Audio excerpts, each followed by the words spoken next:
வரதட்சணை கொடுமையால சொந்த மாமனாரே பொண்ணோட வயிற்றுல எட்டி உதச்சி கருவை கழிச்சிருக்காருன்னு சொன்னா உங்களால நம்ப முடியுதா? இந்த வீடியோ ஒரு 5 செகண்ட் பாருங்க.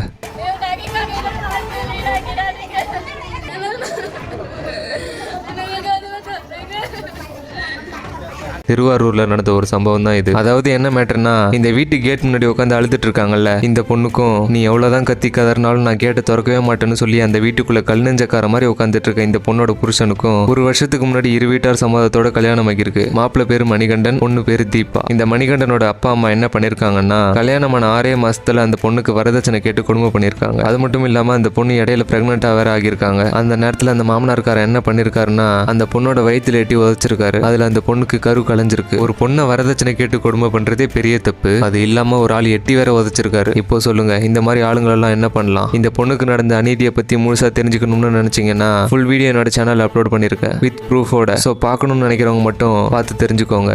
பொண்ணுங்களுக்கு ரோட்ல தான் சேஃப்டி இல்லைன்னு பார்த்தா கடைசியில் கட்டின வீட்லயே சேஃப்டி இல்லாம பண்றீங்களா?